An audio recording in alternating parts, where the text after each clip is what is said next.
The death of aura. This is something that has invaded culture via mass corporatism, especially global corporations which are supposedly designed to add value to culture, but it comes to view that this believed value is diminished when its foundations are built upon a cursed, utilitarian perspective that values mechanical reproduction, based on what is most sufficient for the growth of capital.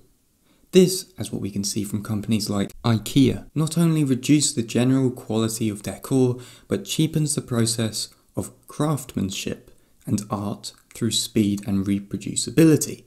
Therefore, the aura of art, in its many different manifestations, into a materialization of plywood and an illusion of quality to purposely deceive but also to cheapen what the viewer views as valuable, beautiful and creative.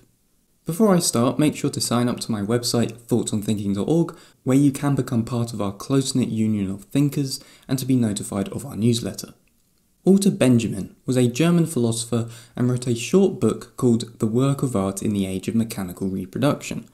This may be one of the most important books in cultural theory, whereby he critiques mechanical reproduction and its effects on art in the age of mass media and demonstrates how it can have extremely social and political implications. The aura of a work of art, according to Benjamin, originates from two places: its authenticity or uniqueness, but also its locale, which is the place in where it was generated in a specific time, place and culture. Benjamin writes, I quote, "The most specific reproduction of a work of art is lacking in one element: its presence in time and space, its unique existence and the place where it happens to be, and that sphere of authenticity is outside the technical." End quote. This is to say that the mechanical copy diminishes the aesthetic value of the original work of art, that its aesthetic authority is absent. For example, let's think of a famous painting of art that you've seen many reproductions of before, like the Mona Lisa painting by Leonardo da Vinci. Your appreciation for that painting, for its aesthetic authority, is more than likely going to be diminished due to its consistent reproduction.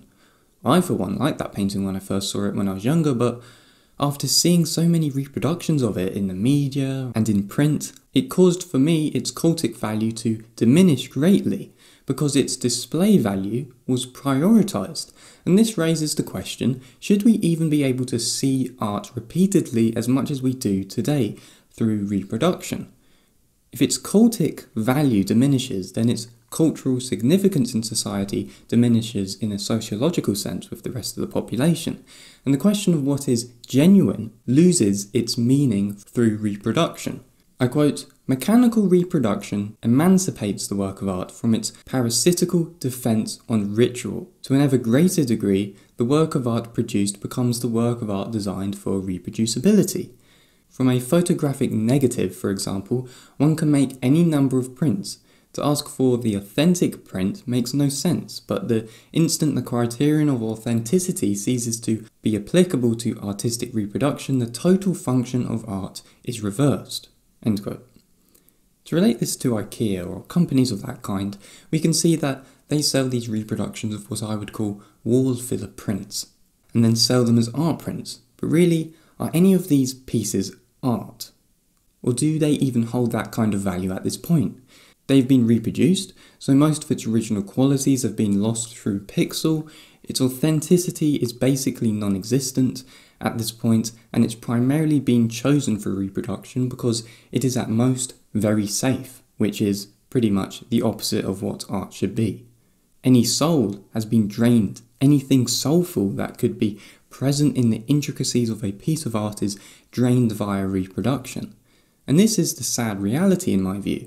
And you may just be able to associate this with Adorno's view of the cultural industry. Sociologically, we can say that to a fair few people, the fundamental premise of art is lost through reproduction, and then this creates a stain on the mind which devalues the entire purpose of art itself. Hopefully we don't end up in a future where we treat flat-pack furniture as valuable antiques, but then again that would make sense if we ended up living in a dystopian world of chaos and destruction. Without the authenticity of an original copy, there is no origin and no authority from where and how the object's meaning originates. reproductions are just copies which are identical in nature due to a complete lack in uniqueness. This mechanical reproduction destroys the object's inherent artistic value. There is no way to give every copy of the object the same significance. Its uniqueness is destroyed by multitude. There is then, in human eyes, no original copy. Benjamin makes this point that with early reproductions, reproduced objects of any kind were seen as forgeries of originals themselves, but this is not so with mechanical reproduction. Each copy is too perfect. As so many can be produced, there is no single original, and if there was, it gets lost in the purpose of why it was reproduced in the first place. In this case, money is paramount. So my message in this video is, go and take a look at antiques or handmade second-hand furniture that resembles craftsmanship and humanity, which someone actually made first before buying some plywood that is decorated by a machine. Because in the grand scheme of things, it does over time devalue creativity and the sociological status of how we view art, craftsmanship, the importance of authenticity, genuineness, and the value of history from which it associates. If you enjoyed this video and found it insightful, make sure to like, subscribe, and comment down below to get involved in the discussion. Talking about discussion, you can find a link to the Thoughts on Thinking Facebook group down below, so make sure to join if you want to get involved in conversations about philosophy, sociology, psychology, and literature. Make sure to follow my social medias, such as Instagram and Twitter, to keep up to date with everything that is going on, and also Patreon, where you can donate a minimum of $2. Lastly, a quick shout out to all my patrons. Thank you to Daniel Kazmi, The Truthism, Noah, Shahad, John, Bizham, Richard, and Walter for supporting me on Patreon.